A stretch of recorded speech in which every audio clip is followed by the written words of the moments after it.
रमता राम जपो रे प्राणी, अब तो सुन ले राम कहानी।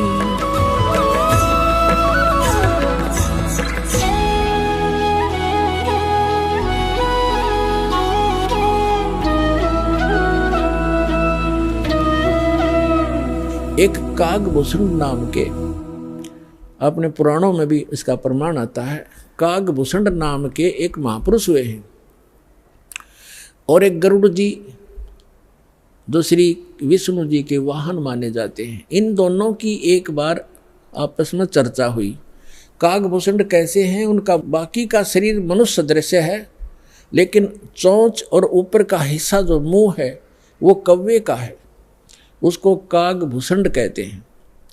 इन दोनों की आपस में एक बार चर्चा हुई। कागभूषण से गरुड़ जी ने पूछा, हे भूषण जी, आपके पास बैठने से मुझे बहुत शांति मिलती है।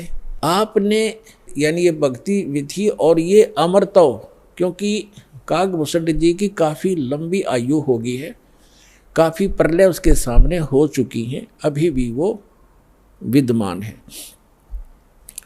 तो उसके लिए पूछा कि आपको ये कैसे प्राप्त हुई।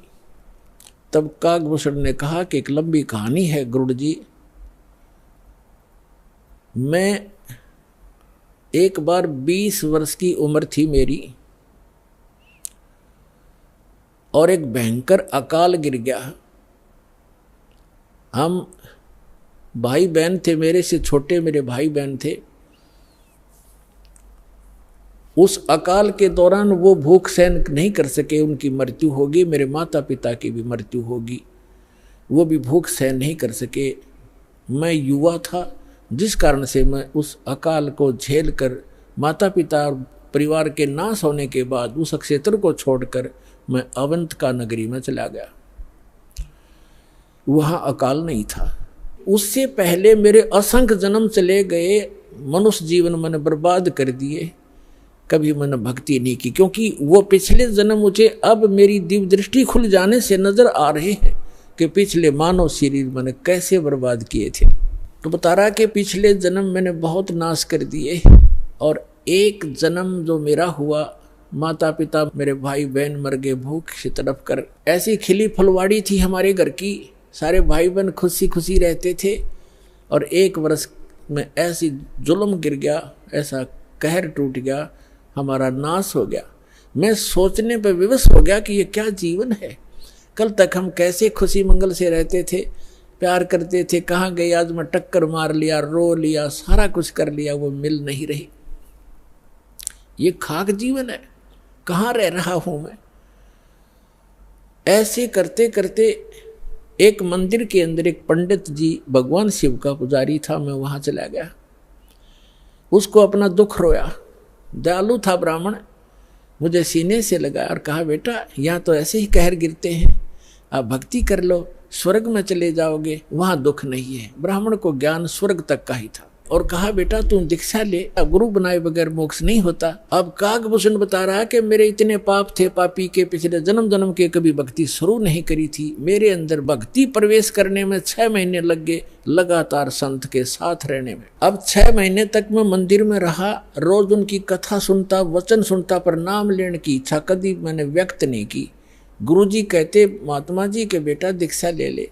मैं कान्ना पे कह टाल जाता, ना हाँ कहता ना ना कहता। और दीक्षा उसी को प्रफुल्लित होती है जो सब इच्छा से अपनी लगन से प्राप्त करता है। जबरदस्ती दिया हुआ ज्ञान नाम काम नहीं करता है। तो उस पंडित जी ने इसलिए उसको जोर नहीं दिया। 6 महीने के बाद कहता, लगातार सत्संग सुनने के बाद मुझ पापी के कुछ पाप नरम हुए, और तब मैंने दीक्षा प्राप्त की। दीक्षा प्राप्त करके कुछ दिनों के बाद फिर मेरे अंदर एक बकवाद भागी। जो गुरुजी कथा सुनाया करते हो मुझे भी याद होगी। मैं युवा था, गुरुजी वृद्ध हो गए थे, मेरी आवाज़ में कसक थी। जितने भी श्रोता थे अब मेरी तरफ आकर्षित हो गए कि और कहने लगे, हो आप तो गुरुजी से भी बढ़िया ज्ञान सुनाते हो। अपने आत्माओं यहाँ मार खाता प्राणी, इस ज्ञान को सुनकर कोई वक्ता बन बैठेगा, 10 उसके प्रशंसक हो जाएंगे, वो भी अपना नाश जीवन करेगा। अब ज्ञान पुराणों का था, बढ़िया घटिया क्या हो गया इसमें, गुरुजी से बढ़िया सुनाने लग गया वो। तो यहाँ मार खाते श्रोता भी और भक्त भी मार खाते, मान बढ़ाई छा जाती है, सबसे बड़ी दुश्मन है जीव की। एक दिन मैं बैठा था, कथा कर रहा था, श्रोता बैठे थे, गुरुजी आए मंदिर में अपने घर से। मैंने खड़ा होकर सत्कार नहीं किया क्योंकि मैं अपनी बेइज्जती समझूं था कि खड़ा होऊंगा तो सबका अट्रैक्शन उधर गुरुजी की तरफ हो जाएगा। अब मैंने बैठे बैठे दर्शन कर लिए, ऐसे बस थोड़ा सा नाम मात्र सा सिर झुकाया, खड़ा नहीं हुआ मैं। अब गुरुजी तो आए थे अपना लगे पूजा पाठ करने मंदिर में, एक कोने में बैठकर वह आकाशवाणी हुई मंदिर में, कह रहे दुष्ट तूने अपने गुरु का अनादर किया है, तुझे 1 लाख वर्ष के लिए नरक में डालता हूं। भगवान शिव की आकाशवाणी हुई, क्योंकि ब्राह्मण शिव का पुजारी था। अब वो आकाशवाणी सुन ली गुरुजी ने। उसने कहा, अरे बेटा भूषण, उसका नाम कुछ और था उसमें, बेटा भगवान क्यों नाराज हो गया तेरे से? गुरुजी ने नहीं ध्यान दिया कि इसने मेरा आदर किया या अनादर किया। संत के विषय में एक वाणी कही है गरीबदास साहिब जी ने कि आदर अनादर करो क्यों ना कोई, मम संत शरण जगत जान छोई। अब संत ये नहीं देखते आदर अनादर को, लेकिन शिष्य को हानि घनी हो जाती है जो आदर नहीं करता, नियमित नहीं रहता। तो उस गुरु ने पूछा, बेटा क्या गलती करती, भगवान आपसे क्यों रुष्ट हो गए? अक्षमा याचना कर, दयालु है भगवान, माफ कर देंगे तेरे को। और खुद भी अर्ज की, हे भगवान बच्चा है आपका, गलती होगी, बालक है, क्षमा करो। तब उसने आकाशवाणी की फिर दोबारा भगवान शिव ने, जब ये निकम्मा व्यक्ति अपने गुरु का आदर नहीं करता तो मेरा क्या आदर करेगा? गुरु एक रिहर्सल करनी होती है गुरु जी को भगवान की तरह मानकर, क्योंकि हम जैसा व्यवहार गुरु जी के यहाँ कर रहे हैं तो परमात्मा इस रूप में आपको वहाँ ऊपर जा करके आपकी परीक्षा लेगा। एक स्थान है मानसरोवर पर, तो वहाँ जो जैसा भाव आपका यहाँ वैसा वहाँ होगा, जैसे सोपन में होता है। तो वहाँ से वापस आने के बाद फिर आप बहुत युगों तक वहाँ नहीं जा पाओगे। इसलिए एट प्रेजेंट आपने गुरु जी के साथ ऐसा व्यवहार करना चाहिए, ऐसा बोलना चाहिए जैसे हम भगवान से कर रहे हों। तो इस प्रकार ना करने से तब उसने कहा कि इसने आपका अनादर किया, आपका नहीं मेरा अनादर किया, इसको 1 लाख वर्ष तक नरक में डालूंगा। फिर काफ़ी समय तक हाथ जोड़े रहा ब्राह्मण, आपका बच्चा है, बख्श दो दाता, बालक है, गलती होगी, अरे तो भी मांग माफी बच्चे, माफी मांग। लेकिन फिर आकाशवाणी हुई कि मेरा वचन ना खाली जाई, यम के लोग चलो रे भाई। अब कागभूषण कहता है कि मेरी मृत्यु होगी, मैं नरक में डाल दिया गया 1 लाख वर्ष तक। लेकिन थोड़ी बहुत जो कलम चढ़ी थी, थोड़ी बहुत भक्ति प्रारंभ की थी प्राथमिक, उसका लाभ मिला। अगले जन्म में मुझे मनुष्य जीवन मिला, 1 लाख वर्ष नरक भोग गए। मनुष्य जीवन मिला तो मैंने एक लोमस ऋषि के साथ वाद विवाद कर दिया, उसने मुझे श्राप दे दिया, अरे चंडाल तो चंडाल के घर जन्म हो तेरा, वाद विवाद करता है।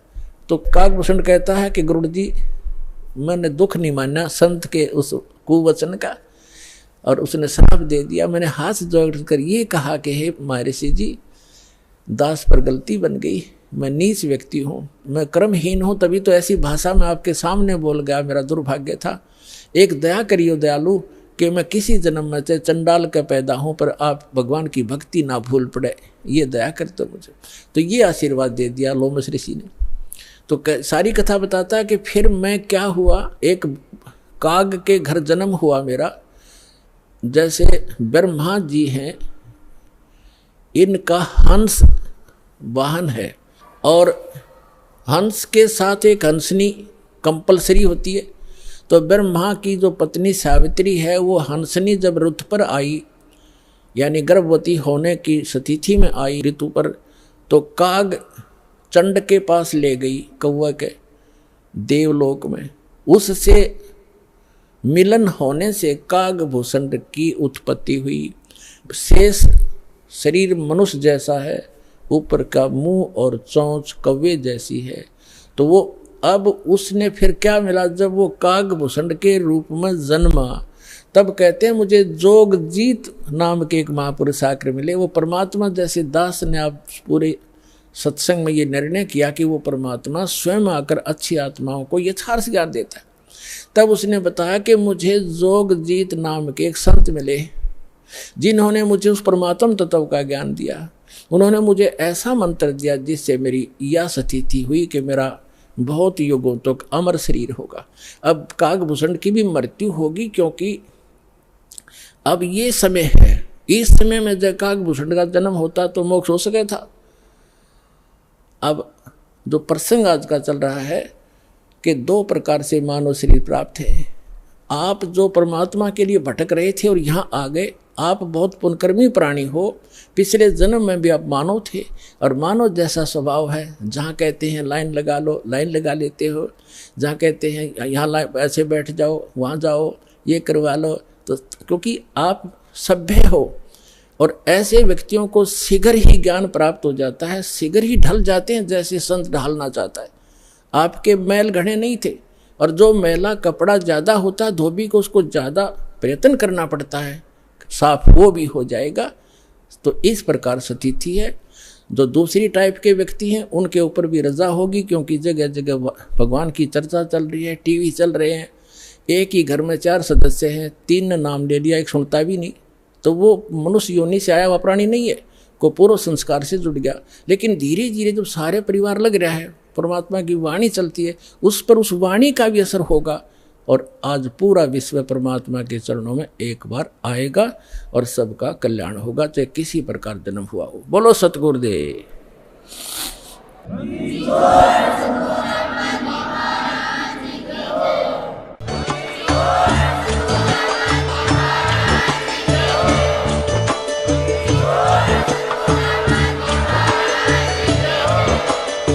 सुन रहे थे जगत गुरु तत्वदर्शी संत रामपाल जी महाराज जी के मंगल प्रवचन। अधिक जानकारी के लिए विजिट कीजिए हमारी वेबसाइट www.jagatgururampalji.org। संत रामपाल जी महाराज जी के शुभ आशीर्वाद से पूरे विश्व भर में 500 से भी ज्यादा नाम दीक्षा केंद्र हैं, जिन पर संत रामपाल जी महाराज जी द्वारा ऑनलाइन निशुल्क नाम दीक्षा दी जा रही है। अपने नजदीकी नाम दीक्षा केंद्र का पता करने के लिए संपर्क करें 8222880541।